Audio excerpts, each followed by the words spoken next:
All right, welcome to the book club. I'm Dylan, here with a man who I love like all fire. Keith, what's up, buddy? Thank you.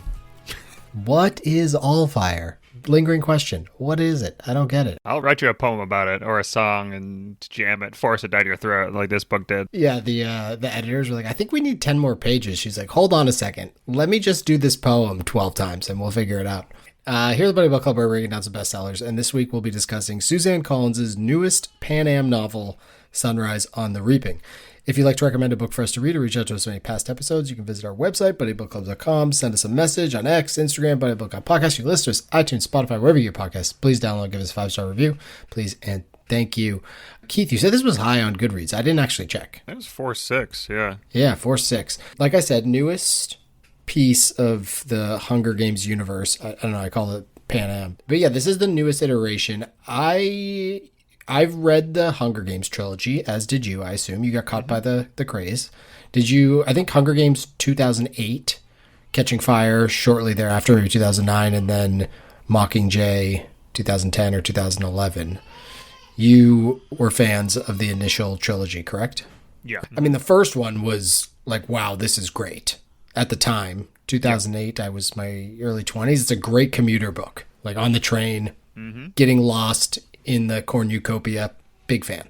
The other ones I can't really remember them being good or bad, so I assume just whatever. The other two are like felt rushed or just felt they just didn't have the magic anymore. I wanted the magic and they just weren't, which is always tough after a really big first selling book, but still. But I do wonder if because the first one got so much hype, and I mean post-game hype, whatever the case is, where afterwards it was so popular that she actually stuck to her deadlines of getting the next book out when so many people, George R. R. Martin, just don't do that and take their time. And then sometimes it creates a better book because they've had taken their time, and other times they just don't release it. So this is the prequel that no one asked for, but that we received. It came out this year. So if you're listening and you haven't read it and you really want to read it, there will be spoilers. So download, give us the 5-star review, pause it, read the book, and come back. I did not fill in my assignment this week. I did not submit it. So I think I'm getting an F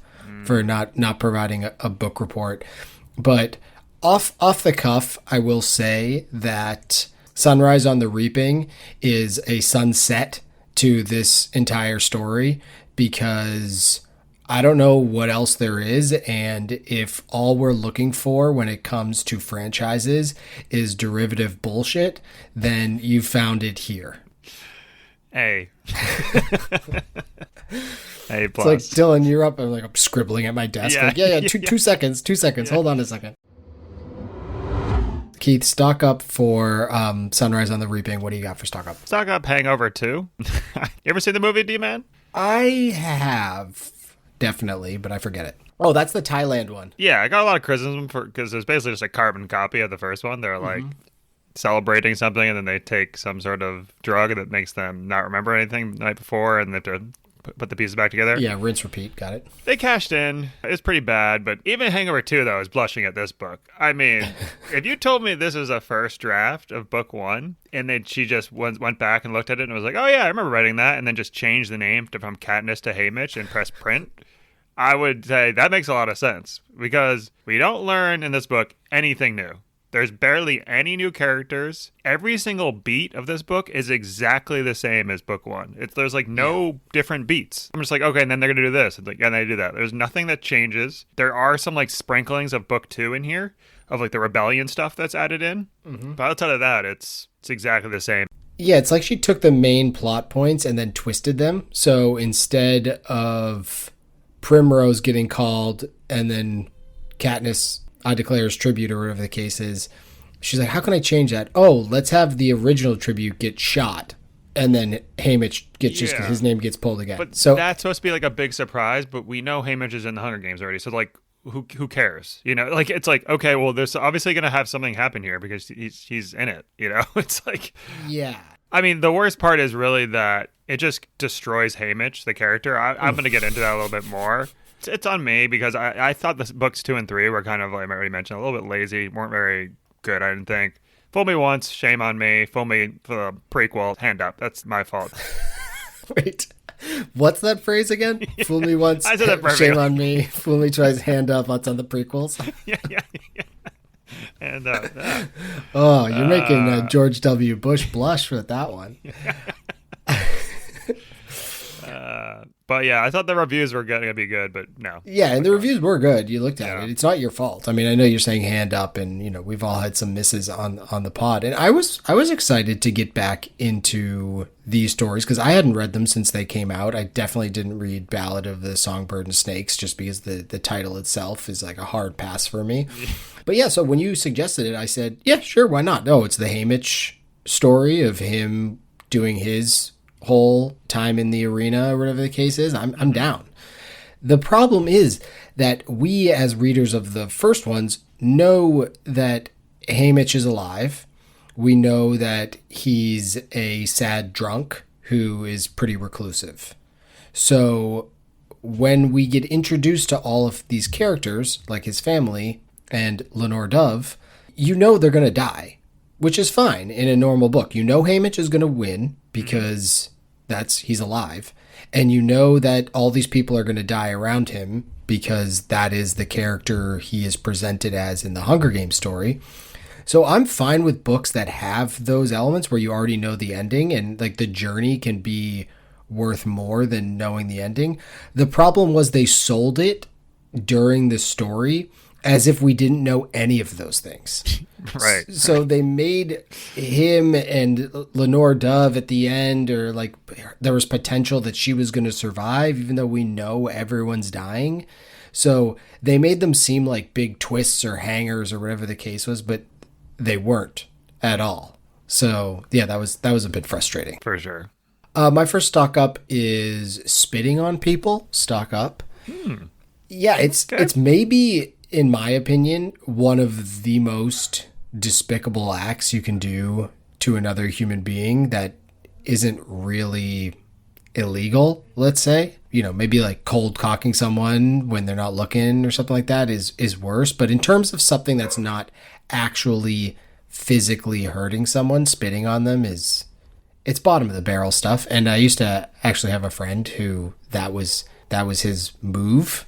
Would be if he was at a bar and like someone was starting shit with him at the bar, he would just spit on them and then walk away.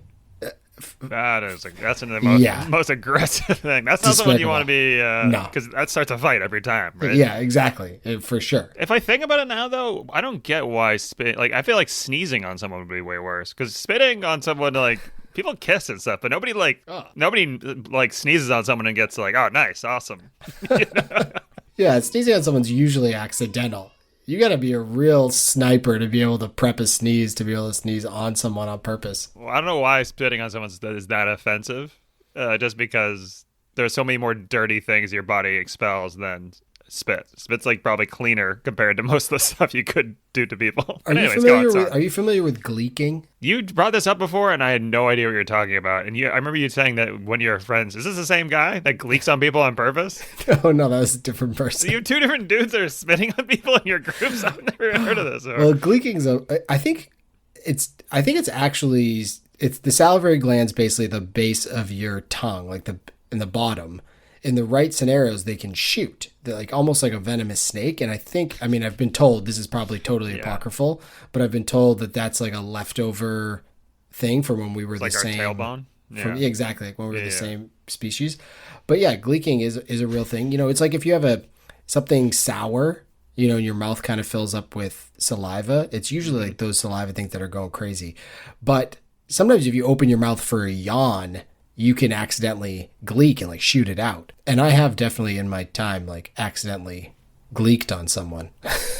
It's such a weird, why are we talking about this? You're the one that brought it. Spit. I don't know. Yeah, you have to tell me why spitting stock up spitting on people, because Haymitch spits on all those people at the rally or whatever, the little chariot race. He's walking around spitting on people. Yeah. And they're lapping it up, quite literally. They are lapping it up. And I think if it wasn't for him spitting on them, which then kind of cemented his identity as this quote unquote rascal, although I'm not sure how being spitting on people is a rascal move. Sounds more like a douchebag move. Yeah. But yeah, because it cements him as this rascal, which then they continue to use and basically shape his character around. He's almost like a WWE wrestler. Like this is his character that he's playing. And because of that, he gets, he's a heel for sure. And because of that, though, he gets sponsors, he's, it doesn't make sense why. But all right. Yeah. I mean, some of sense if he went up and like did a WWE, started showboating and like bowing to the crowd and stuff, people are like, oh, we love that he's eating it up, like do you smell the rocks cooking type stuff instead of being the guy that's like the heel that everyone hates and boos. It doesn't make sense. But yeah, well, he got sponsors. He was getting some stuff in the arena. Yeah.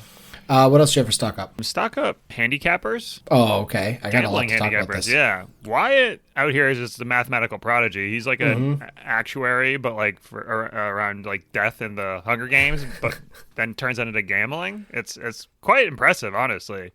But the stock up is because the whole system for handicapping needs to be scrapped in this book. It didn't make any sense. The judges, so in the first one, they rate the people based off of their performance. Like, all right, and they basically handicapping the event. They're saying this person's a 9 out of 12, therefore that's their odds. And Wyatt was explaining how the odds are working and things like that. But then they just give Haymitch a 1 because they don't like him.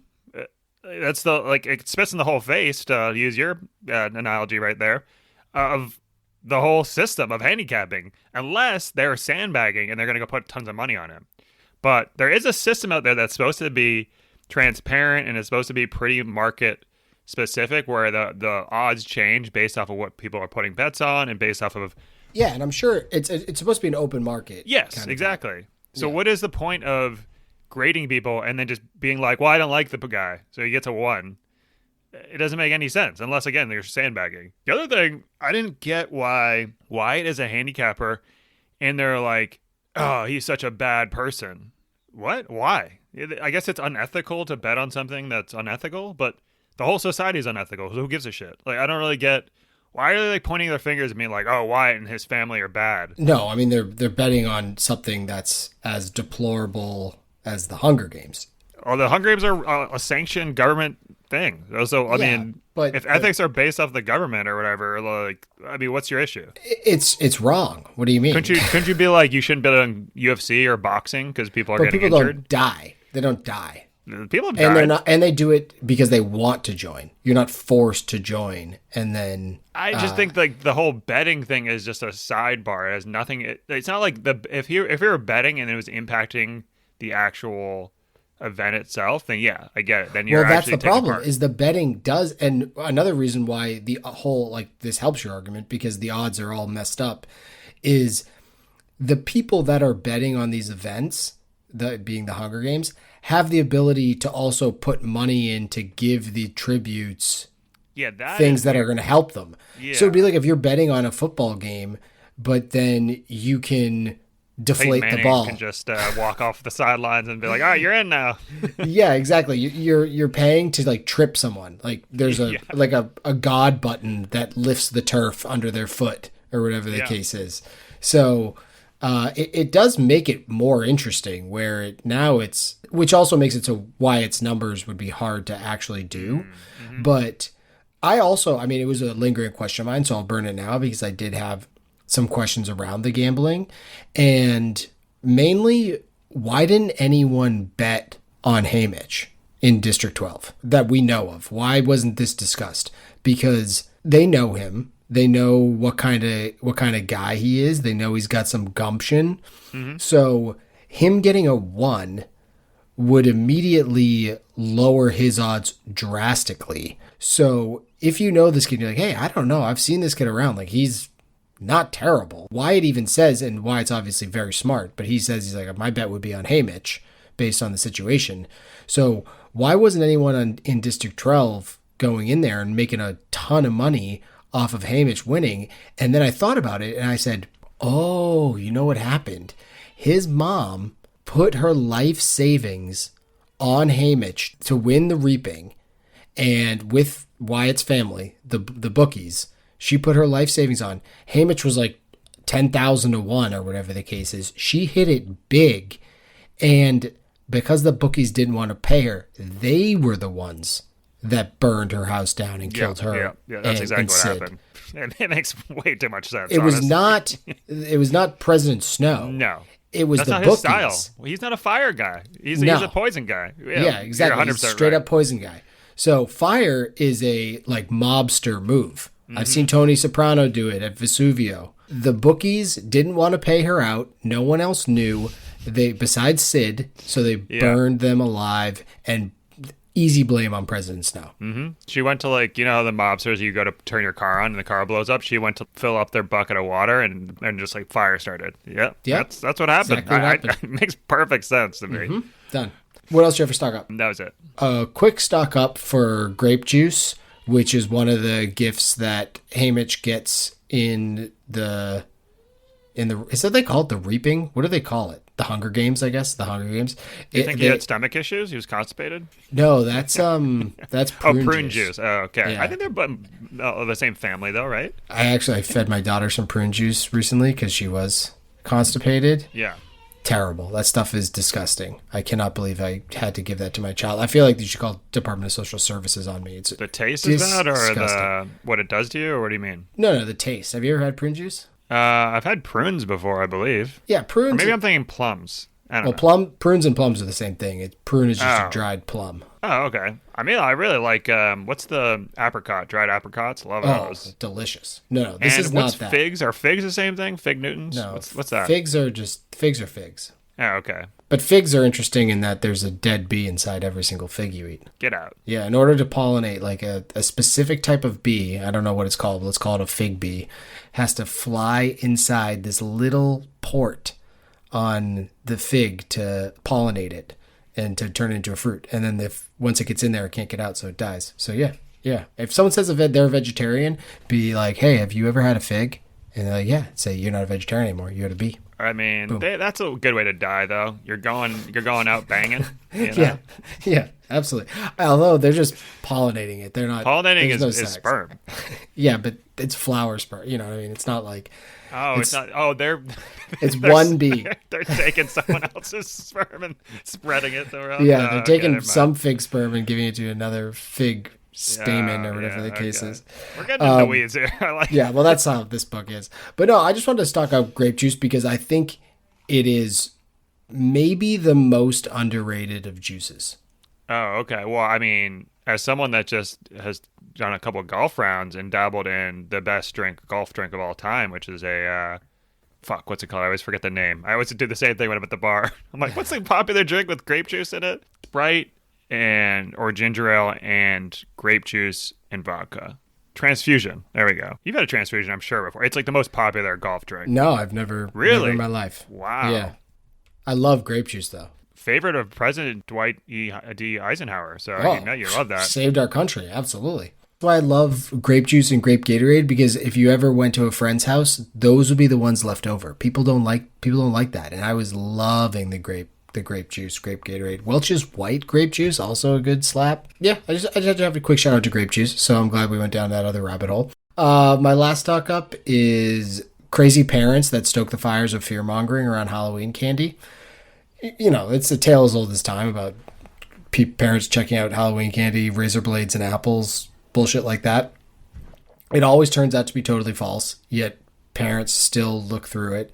And finally, they got it right here. Lenore Dove just decides to pick up some bag of candy off the ground and start consuming it.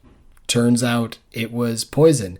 What a strategy by President Snow to just put a bag of candy out in the ground somewhere, and the girl stumbles upon it and starts eating it, and then she dies. Yeah.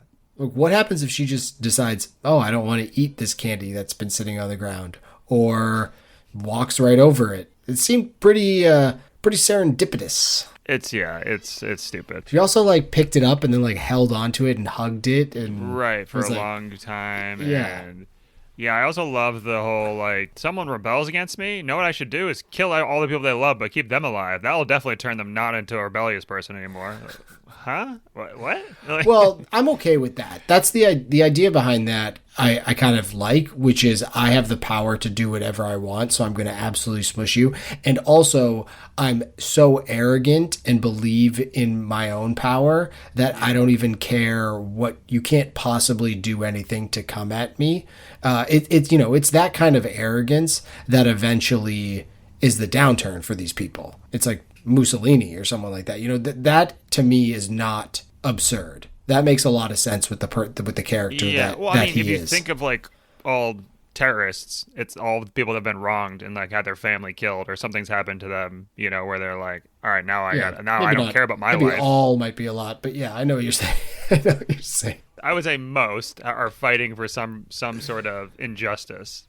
Yeah, and not even terrorists, but even just like anyone that's like anyone that's trying to overthrow the government or rebellious, it's most likely because it's not because the tax is raised by 5%. It's because something's happened to them that they're like, well, this is it. Now I'll die for this cause. He keeps on giving everyone these causes to die for. All you do is kill the main dude and say, oh, it was in the Hunger Games. That's too bad. See you later. So yeah, you pull a Scott Evil. Well, just go in there. I'll shoot him. Yes, exactly. That goes right into my next stock down. If stock down, sending a message, and also milk. This book is filled with people being like... Wait, hold on. Sending a message and also milk. / milk. Okay. I mean, it's filled with people being like, and that will send a message to like, let's end the Hunger Games, and that will destroy the government, and let's do this, and that will send a message. First, we get introduced to Snow, who's poisoned himself. Why? I have no idea. It makes zero sense. Initially, when they talk about Snow, how he's like bleeding out of his mouth or whatever, and he's been poisoned, this is in book 2 and 3, it's because he's in like big political events. He's not the leader yet, and he's poisoning everyone, but also himself in order to kill off his competition and rise to the top. He's at the top now. He's having lunch with some dude, and he's poisoning everything there. Instead of why just shoot the dude in the head? He got the taste. Once you get the taste of poison, it's hard to not. Why are you poisoning yourself? It doesn't make any sense. Why are you still poisoning yourself? Maybe you're right. Maybe he just loves poisoning himself. I don't know. The chef's like, President Snow, I'm thinking about some oysters Rockefeller tonight. He's like, delicious. Will you put a little poison on mine? I need a little extra poison. So he poisons himself. And then he's like, know what I'll show? Like, my strength is to show up to it by myself and meet Haymitch and show him how tough I am by poisoning myself. And Haymitch is like, oh my God. And he's like, give me some milk, which isn't the antidote. It's just to settle his stomach, it sounds like. And Haymitch is like, I'm not going to give him milk. What is that going to do, Haymitch? Who gives a fuck? Kill the dude right there. If you really think he's this bad, kill him. Murder him, because he's literally can be murdered instantly because there's no guards there. He's already weak. Kill him. What does drinking milk do? It's the only act of defiance he knew at the moment. I'm okay with it. It's the stupidest thing ever. I guess that's his defiance. He just drinks the milk. It is like a comedy scene though, where he would drink all the milk and be like, "There's no milk left." It's like, Hamish, you have a giant milk mustache. You clearly drank all that milk. And they're like, "I'll just go get another glass of milk in the room over here." But it's funny because he's like, "I drank the milk." You can't just like drinking milk. It's not like taking a shot of milk. Like you got to really you gotta be trained for that. Especially if you haven't been drinking milk, you're probably puking immediately. It'd be like drinking a gallon of milk if you haven't drank a glass of milk ever. It's probably all the calories Haymitch consumes in a week. He consumed in that sitting of milk. Yeah, and then we get to the games, and they send him a glass of milk to send a message. To who exactly? No one knows about this backstory, and no one knows when Haymitch decides, you know what, I'm going to drink it myself to send a message and kill myself. To who? What is the message? The message to send the milk makes no sense. The message to drink it and kill yourself makes no sense. There's no... What are the messages get? What are the symbolism? Can you tell me? Yeah, well, I also had a big problem with the entire plot, which was for Haymitch... I think we're on the same page. Which was like for Haymitch to destroy the Hunger Games arena, which will send a message to the Capitol. I wasn't exactly sure what that... Yeah, you ruined the Hunger Games. But that's like people saying that Janet Jackson, Justin Timberlake nipple slip like ruined Super Bowl halftime shows. No, they're going to go on. They're going to have future halftime shows. They're just going to make sure that no nipples come out. It's a drop in the bucket, this whole plan. And I know the idea being, well, you're dead anyway, so you might as well try to do something. I can respect that. But for the main plot line of a book that is coming off of a giant trilogy, it shouldn't be this small. Like, I'm thinking Star Wars Rogue One, a very good movie in my opinion. Mm-hmm. Did you like that movie? No, I liked it a lot. I mean, how I feel with the Andor stuff. So. Yeah, exactly. So, but they're stealing the plan. It's the prequel. It's them stealing the plans for the Death Star, which is something that could actually make a difference. This is like them stealing the plans for a supply depot in a far off planet. That it's like, their economy might dip 1% for 1 week. Yeah, exactly.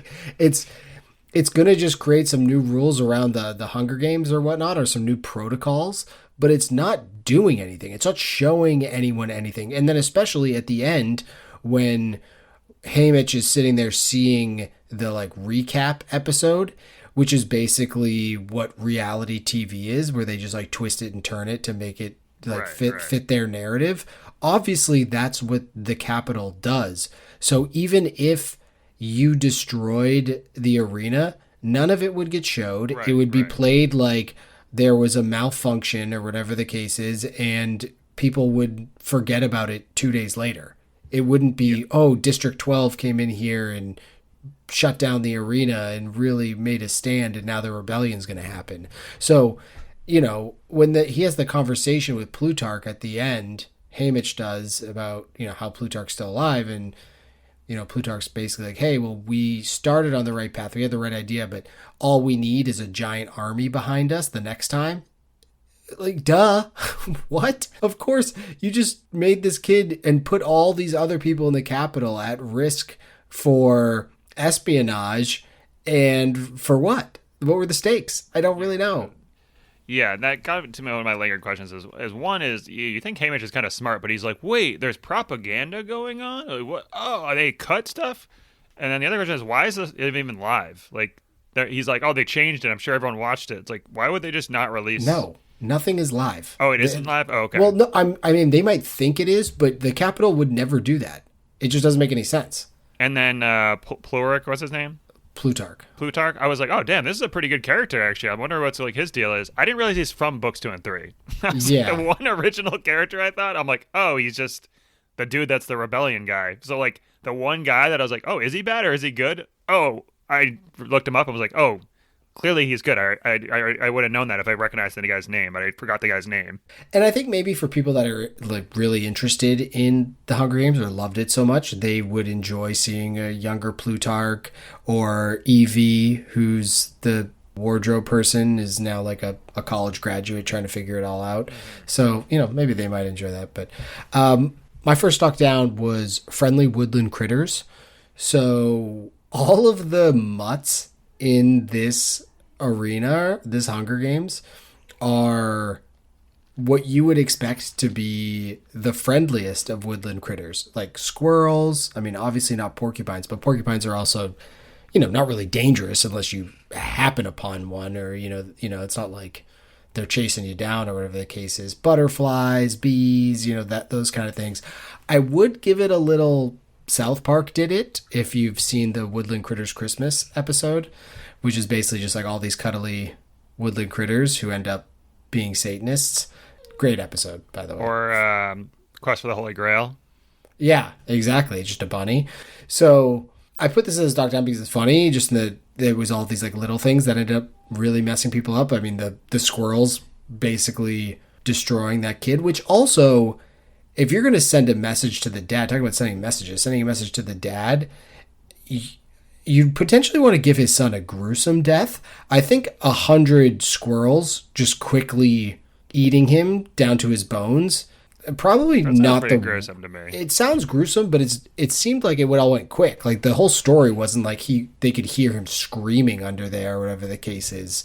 But I just wanted to talk about what you thought of the Hunger Games arena in general, because that was the part I was most excited to when I was reading this book, is because that was a fun part of the Hunger Games, the book itself. The first one was Katniss getting into the arena, getting her bow and arrow, finding her friend in the forest, whatever the case was, and then figuring out how the arena worked, I thought was the best part of that book. So I was really looking forward to it in this one. And I feel like we didn't ever really get there. Yeah, and I think in book 2 is better as well with the clock idea. Oh, I thought the clock was the first one. No, that was book 2. That was like with all the that's where like the person that's in this book that helps him or whatever I think discovers it's a clock. Yeah, I thought it was stupid. I mean, we've already done the forest in this type of climate, like water and forest. Those are the two ones we've done. I was like, why don't we do like a tundra? Or why don't we do, hey, it's the 50th, we're doing capture the flag, or we're doing King of the Hill, or add some new element of the game in here. It's exactly the same game as everything. The first two that we saw. There's nothing different, and it's the same environment. The only difference is like they can't eat the food, which after the first time you hear that, it's like, all right, well, this is irrelevant now. And then the whole thing is like, oh, now we have to rely on people to send us food. Makes it not a game anymore. It's just who gets paid, who has the better gambling odds. Yeah, so this arena was everything's beautiful, but it's actually everything's poisonous, pretty much. Yeah, it's like the Golden Touch guy there. What's that called? I don't know. I need to meet him. I'm talking about like the guy. What's the person that's the Golden King Touch, but Midas? ends up being terrible? Yeah, it's like bad because he can't touch anything actually, even though he wants to touch everything to turn it to gold. It's actually a negative. Yeah. So it was like, oh, okay, cool. It's just seemed like something you write down, but you cross it out for an idea. It's like everything's beautiful, but then it's poisonous because, like you said, after the initial punch of, oh, that's crazy, that was poison, then you're just expecting everything to be poison, which it is. I got my rewrite the book section, aka my hates. I'm gonna come up. I'll give you what I would have done. Okay. Did you have any other stock downs? Last one, Han Solo stock down. No, don't. Unfortunately, don't do that. I mean, I had to. I'm sure there are characters like Han Solo before Han Solo, but he's the first one I can really remember. It's the cynical, sarcastic, funny, blunt, but end of the day, good-hearted guy that like doesn't want to show that he's good-hearted. He's too like walled off to show that. You got your James Bonds, your Tony Starks, your Indiana Jones, anyone that Chris Pratt or Ryan Reynolds has played, really. And of course, Haymitch. I mean, those are all that character. Like, that's the character. But it turns out Haymitch is not that guy. He's not cynical and sarcastic and like funny and all that stuff. When he says sweetheart sardonically in the books, I thought that was hey, listen, sweetheart, like talking down, condescending, kind of being funny. In this, it's actually a tribute to someone before. He's actually the nicest guy ever. Everything about him is perfect. He's a perfect person. In fact, every single person from 12 is exactly the same. They're all the best people ever. All of them are good-hearted. Once you get to know them, they're great people. None of them have ever done anything bad. They're all perfect. It's just the capital that's bad. So everyone's Katniss. Everyone has a martyr complex. When I think back about all these other characters, Han Solo's being bristly. He's actually being really, really nice. He's a nice guy that's deep down, that's just not trying to be funny. He's referencing something from the past. So they just ruined the character, ruined every other character for me. So that's good. I'm trying to unpack that. You're saying basically there's no character depth at all in these. Yeah, I was looking for, in this book, the turn where I'm like, oh, something's going to happen where he flips a switch, that he goes from this nice dude that I was like, the first half I was like, all right, this kind of sucks, but whatever. Once we get to the Hunger Games, it's going to be legit. Because I thought when we got to the Hunger Games, he would have to turn flip a switch, and all of a sudden he was like a psychopath. Kill some of the people that he's like, I have to do with. Terrible things, but to win, I got to get back to my girl. I got to do these things. And you see this like change in character where he becomes this jaded person that like has a reason to be jaded. And the reason he's mad and drinking is because he's a martyr. Like, that's it. He's not like, he hasn't done anything bad. You know what I mean? There's no guilt. Like, what's the guilt? He's literally done everything perfect. He's like too good of a person. It's like, and then now why is he being mean to Katniss when 25 years later? It doesn't, like, none of it adds up. It doesn't make no sense. It doesn't, the character that he is in the Hunger Games story this doesn't show you why. We're not getting a good why. Yeah, he's just Katniss. That's who he is. It's the same person. Yeah. It's kind of like the Han Solo movie, honestly. It's like, wait, what? Well, in the Han Solo movie, he does shoot first, which I appreciate them referencing, and then you can see why he turned bad because. And same thing with James Bond. You get in the first origin story, he like loves that one person, and then she betrays him, and he's like, "Well, fuck this. Now I'm fucking pissed at everyone." And you're like, "Oh, I get it now." Yeah. And this, you're like, so the person, he's already rebellious. He's already like super anti-government, and then the government does worse things to him, and he's like, "That's it. Now I'm going to become jaded and What? Why? What? Why? I don't get it. Doesn't make any sense. Yeah, you are aware in the Harrison Ford line that he ad-libbed the "I know" for the "I love you." Yeah, because he was like, my character wouldn't say that. Yeah, exactly. Yeah. So good, so good. Boy, this Harrison character Ford would say it. Would be like, "I love you too, honey bunny." Oh yeah, I love you like all fire. Yeah, absolutely. Exactly. My last stock down was the Baltimore Ravens franchise. Okay, go on. So this is a multi-billion-dollar franchise, and you can't have smudges. You know, public image is super important to a franchise. You just can't have it. Also, the Baltimore Ravens, for those that don't know, is they're named the Baltimore Ravens because Edgar Allan Poe was from Baltimore and, you know, wrote The Raven. So that's why they're named the Baltimore Ravens. Oh, I did not know that. Well, yeah, and that's why this is a stock down, because Edgar Allan Poe is rolling over in his grave as this derivative drivel is getting thrown out into the world and involves so much of his most famous of poems, which is The Raven. It's like she forced it in there just because she wanted to name a character Lenore Dove. She forced it in there. Maybe I'm too dumb, and there was a lot of corollaries between the poem and this book. I didn't see it. I didn't get it. I feel bad for Edgar Allan Poe. I feel bad for the Baltimore Ravens franchise. I thought there was going to be some Ray Lewis or what's his name? Ray Rice talking that. Ray Lewis. Ray Lewis actually murdered someone. I mean, hey, this is not slander. I don't know. Allegedly. Yeah. Easy. Yeah. Every single time he talked about Lenore Dove, it made me cringe. It was like he always called her his girl the whole time, which I was like felt weird about. Yeah. He also always referenced her as Lenore Dove. It's in my hates. It's in my hates. I was like, just call her Lenore. Just say Lenore one time. They're also 16, so you're like, he's like, this is the greatest love ever. It's like, all right, like relax, bud. They're trying to do a Romeo and Juliet type thing where they're these teenagers that are soulmates, and I just don't. There wasn't enough time with her for us to buy any of that. It was just like a couple. She was also a big rebellious herself. It's like, all right, I guess, who cares? Did you have a favorite character? I liked Wyatt. Yeah, sure. I'm with you. Well, actually, no. Yeah, no? But go on. Go on. I liked Wyatt. That's it. Yeah, I liked the other District 12er, Marilee. I thought she was good. Oh, yeah. Other thing about Wyatt, too, that I didn't mention was that at one point they're like, I forgive Wyatt for being bad, even though I don't think he's bad at all.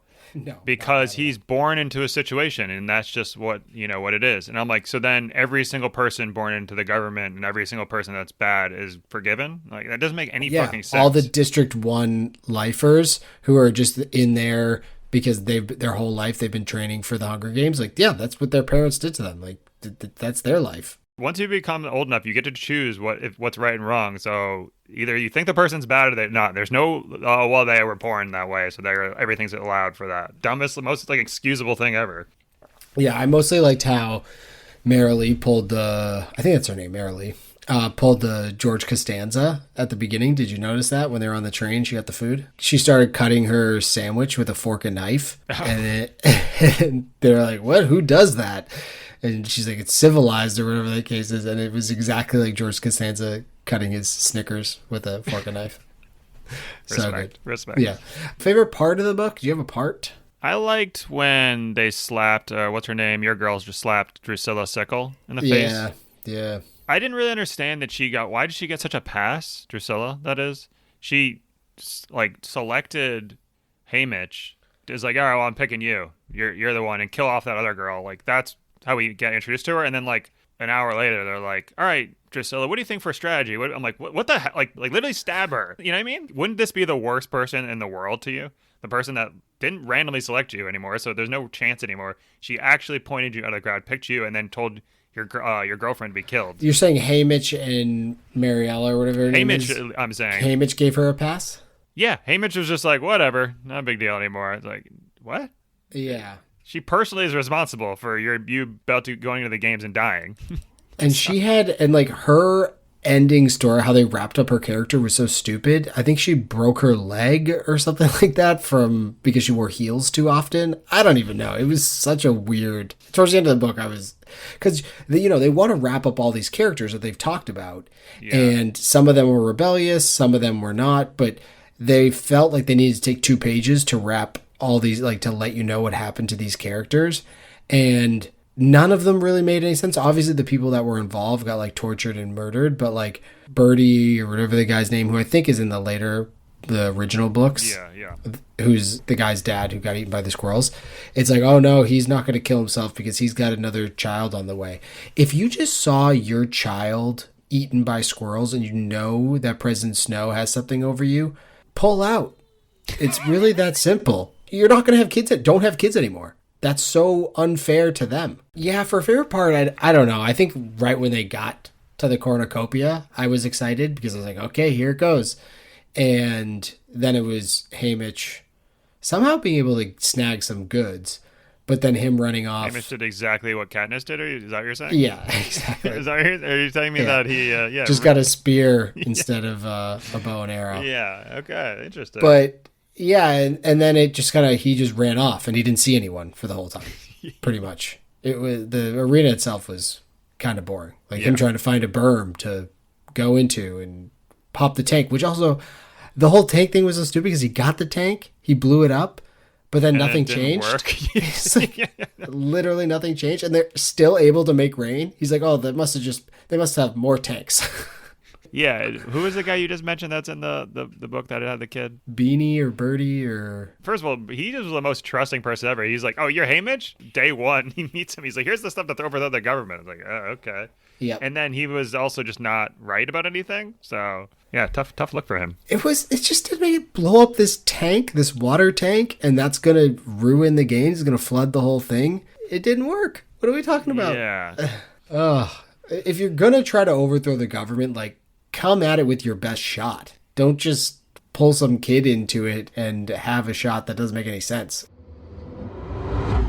Love hates. What'd you love? I only really liked the beginning because I was really just giving it a lot of patience of like that turn. It was kind of like you mentioned it, like you know the outcome. So like when you're watching the prequels of Star Wars and you're seeing Anakin be like a good kid, oh, that's interesting. I wonder how he's going to turn. So there's always that, oh, this is a good story because you can see a character's go from an innocent person to the most evil person, or in this case, it would be an innocent person to, a jaded, hates innocent everyone person.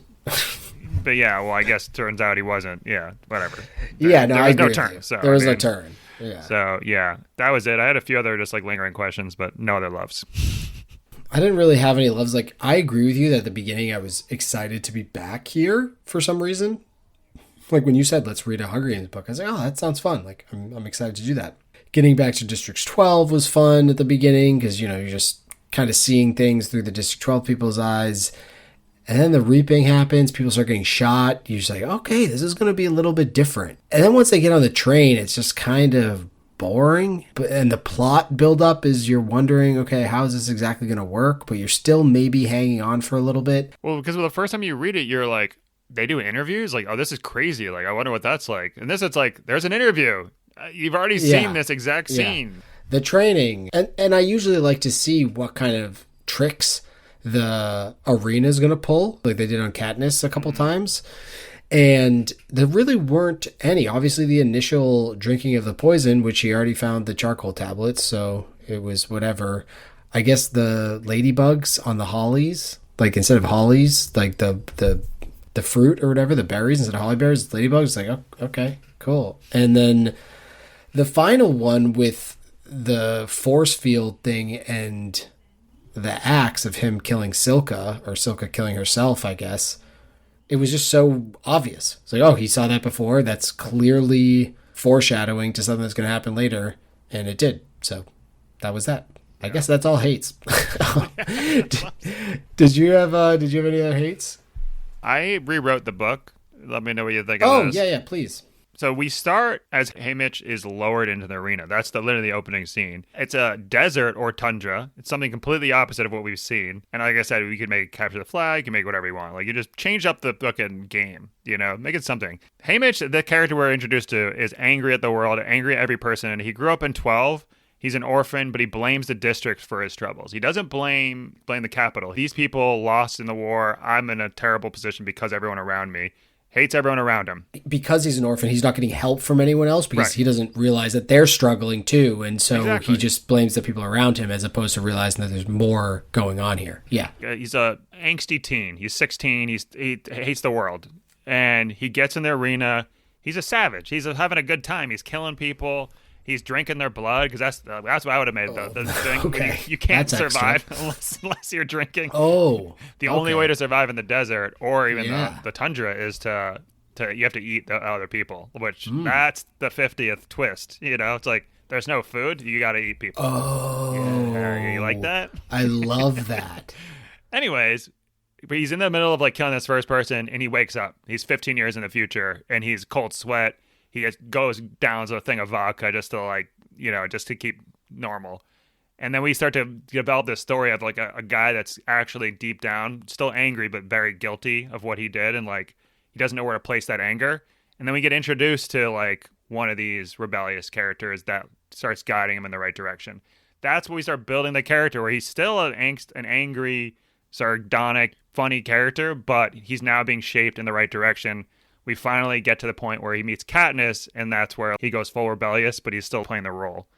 That's it. That's the book. I love this. Lenore Dove could even have been a different tribute in District 12 who was maybe from one of the wealthier families. So he looked at her as the head of the people he hated. Yeah.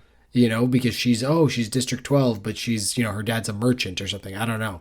And she ends up saving him as he's going through his like bloodlust. She ends up saving him in the Hunger Games, and they have their like Mustang and what's his name from Red Rising? Darrow. They have their Mustang Darrow moment in the cave. Full penetration, we show it, yeah. As she as she's like healing him back to life. She gets pregnant, but then gets killed. No, that's the different story. Okay. As she's telling him about her life and about the district and what she knows and how the capital is actually the ones, and he's mind blown and turned. And then, so he becomes goes from bad guy to good guy through that, but then she gets murdered somehow by President Snow, not by some candy she found on the ground. And because of that, Haymitch just goes into himself and still has those rebellious vibes, but they're so deep inside now that because through his pain that it takes someone like Katniss to unleash them. I love the desert tundra idea, and there's no food except for people. The only thing I might change is maybe there's a watering hole, but there's one. Yeah, it's like there's one, the cornucopia. There's no cornucopia there. It's just water. It's like, oh shit, there's nothing. It's like Survivor, basically. There's nothing here except water, and you have to. we made a much better book, honestly. That's you gotta Rambo it. So you gotta make all of your, maybe you find a knife or you get a knife or something like that, but then all of your other weapons you have to craft yourself. Mm-hmm. And it's Lord of the Flies meets Rambo. Yes, I'm into this. We're money. We're so some good. Kid with glasses is cutting someone's face up with his broken glasses because that's all he has for a weapon. Yeah. Oh, this could have gotten dark and awesome. I love this. I honestly, I don't even know what else I want to talk about after this. That's it. That's the highlight of the whole episode to me. I'm glad we got here. Yeah. You didn't want to cast anyone, right? No, absolutely not. Yeah, fuck this. All right, so Keith, who is this book for, and what do you read? I think if you didn't read the first book or the second or third, then maybe you're like, oh, this is an interesting book about I've never seen any of this stuff happen before. Or maybe you're short-term memory loss and you just forgot about the old books. Yeah, it's for that person. I would give it a 1.5. It was still fun being in the place for a little bit, but my anger, much like Haymitch's anger after the after the Hunger Games, soon took hold, and I couldn't get out of it. And then to end it with a slap in the face, of just poetry slammed down your throat. That put the cherry on top, the poisonous cherry candy on top. Yeah, I think this book is for people who really just can't get enough of the Hunger Games universe. Read all the books 100 times, and you watch the movies, you love the movies, you got them on DVD, Blu-ray, all that thing, then I'm sure you'll get something out of this book, and you'll enjoy it just by the fact that you're there. You know, it's even like me watching the Hobbit trilogies for Lord of the Rings. They're not good movies whatsoever, and they're actually pretty bad. But I've rewatched them just because I've enjoyed being back somewhat in Middle Earth. So Gotcha, yeah, I can understand it. But for me and the other casual Hunger Games fans out there, it's probably a pass. I gave it a 2. I think that was probably a little generous, but it wasn't First Lie Wins or something where I was like, this is maybe the dumbest book I've ever read and it's new. Like, this was at least derivative, so it gets 2 points from it being derivative. This brought the original Hunger Games down 1 point. I think the original Hunger Games, when I first read it, was like a 5. It was like that good, and now it's a 4 after this book because they ruined that book so much. Wow. So it's 1 minus point from that book and this book. So, Yikes. yeah. Yikes, that hurts. Yeah. Well, they ruined the characters. So. Yeah. They ruined your favorite character, Yeah, Haymitch. for sure. All right, well, that was Sunrise on the Reaping. If you enjoyed it, I'd want to know. So please let us know if you did, because I want to know why. I looked up bad reviews after it, or people shitting on it after it for catharsis. Catharsis? Yeah. It's like, I need this. And I'm sure there were lots. There wasn't that many, but they're also exactly basically what I was like thinking. They're like, there's no new characters. It's just stupid as like the exact same book. I was like, yes. Yes. Feed it to me. All right, Keith, where are we going next? So we have another